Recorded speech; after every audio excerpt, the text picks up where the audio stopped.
2017, the year we made contact.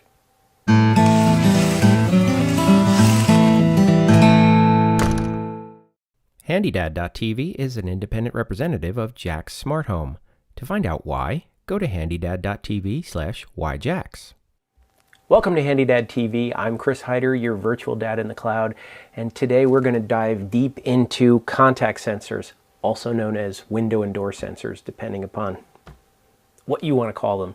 In the documentation, they're called window door sensors. I call them contact sensors. They are magnetic. They open and close. They're typically used for windows or doors or anything like that. But they don't have to be limited to windows and doors. These are some of the smallest sensors that you will find on the market.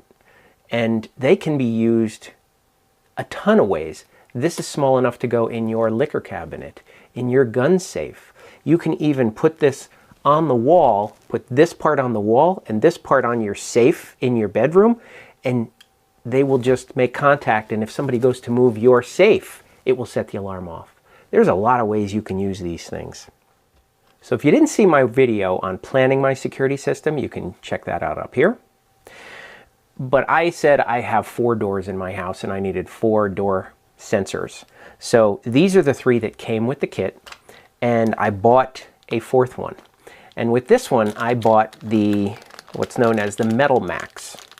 I will open this up for you. Okay, this is typically the way that they come. Just like this. And they're small and they're meant to be put on a door. That's the way these 3 are. And I didn't activate this one yet, so I'm going to do that. But the Metal Max is really a 2-piece plastic extension that enables you to put your sensor upright so it's not flat against a metal door. That's why they call it Metal Max. Underneath that white label right there, there is an antenna, and that's what talks to the hub.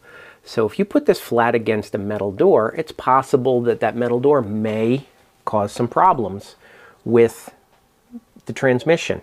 So if you get these Metal Max adapters, what they do is they replace the ordinary stick-on part. This is the stick-on, this is the back, okay? You take that off, and that just pops on to here.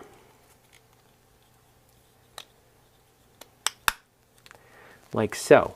And it looks nice and clean, and it has the magnetic strip on the edge. What you wind up doing is installing it on the door this way, and then you can put your magnet either on the door, or you can build that out too. It comes with an extension. See that extension? It pops right in there. It's got these little pins that just pop right in. Another magnetic strip, and together they're built up higher so that it works for metal doors and other applications where you might need that. They're an extra $3, I think. They're not that expensive. I have a couple of metal doors, and I decided to get this to see if it made a difference. Is your home as safe as it could be? Are your loved ones protected? Get my home security guide and find out. All right, let's see how I go about enrolling a new sensor. It says to push the button on the back. That puts it into enroll mode. Then to pull this out,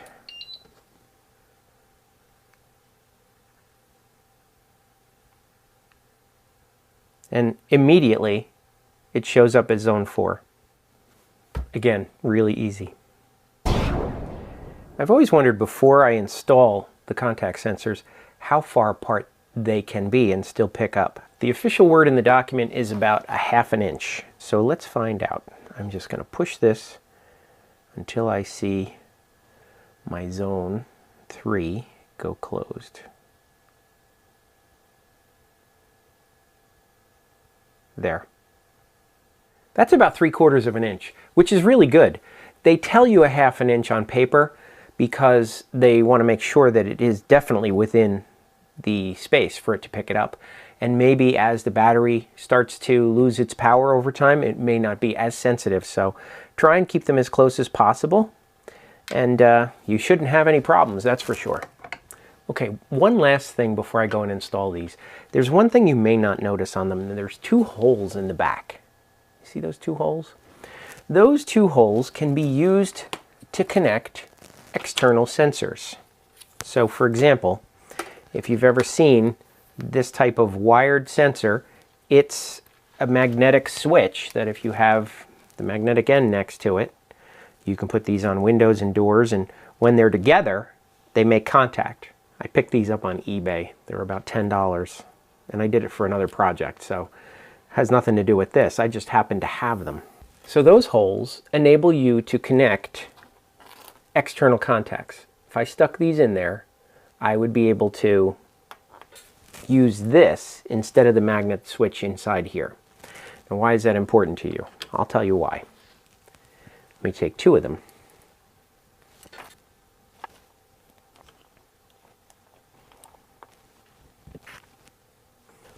All right, now what I've done, just a simple experiment, but I've taken two of these sensors.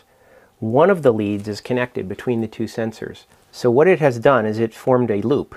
One of these wires comes out of the jack sensor, goes to one of them, then it connects to the other one, and then that other one comes back to here. It forms a loop.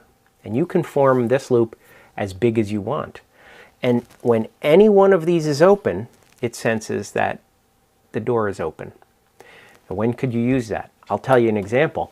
I've got 3 basement windows that has a drop ceiling around it here. I could use one sensor from JAQX and 3 of these things, wire them in together, and that way I could save a little bit of money. And it's also one zone. It just would come up as basement. And any one of those sensors being, any one of those windows being open would cause that sensor to go open. Okay, now it's time to go and install them. All right, to test this, I've got the front door sensor. I'm just going to prop this here so that I can see when it's open and closed. I'm going to mount the sensor on this white piece of wood right here and the magnet on the door, which is preferred because the magnet is small and it'll be less visible against this big brown door. So that's what I'm going to do. There we go. Now, when I open it, that will turn yellow.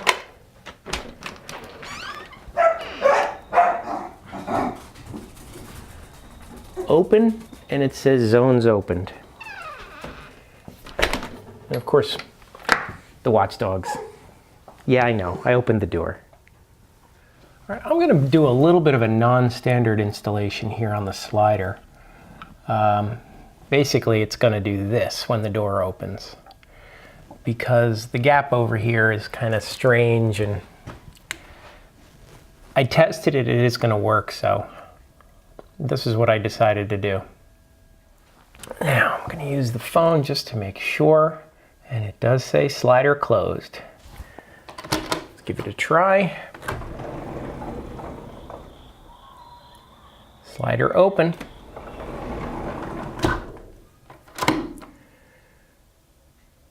Slider closed. Very good. Now this is a metal door leading from my house to the garage. It's a fire door. And I tried putting the motion sensors and testing them, holding it flat against the door, and it didn't work right. So I had to use the metal max for this one. So here's the sensor with the metal max on it, adhered to the door, sticking outright so that the antenna inside there is not flat against the door. The magnet is also raised up with the extender so that it's not flat against the trim. They're still pretty close. They're about 3/8 of an inch away from each other, and that works fine now, the way that it is. So if you have metal doors like this, make sure you buy Metal Max adapters. All right, for this last contact sensor on the back door, it is a metal door, and I don't have another Metal Max. I only bought one. So what I've decided I can do is put the magnet on the door right by the edge, and there's a flat spot on the trim right there that corresponds to the 3M strip right underneath it, and that it says back door closed. When I move it away, it says back door open. So I'm thinking that's going to be the best place for it. And now it says back door closed. Let's try this. Back door open. Back door closed. All right, we are good. All right, there you go. All 4 of my doors now have sensors on them, and I'm ready to arm my system. Hopefully you saw how easy it is to install a JAQX system and get it up and running, and you'll have the confidence to do it yourself, because that's what it's for. So if you want more information about JAQX, just go to HandyDad.TV/JAQX, and I'll see you in the next one. Visit my website, HandyDad.TV, for more great ideas and information. Be sure to subscribe to be the first to know when new videos are posted.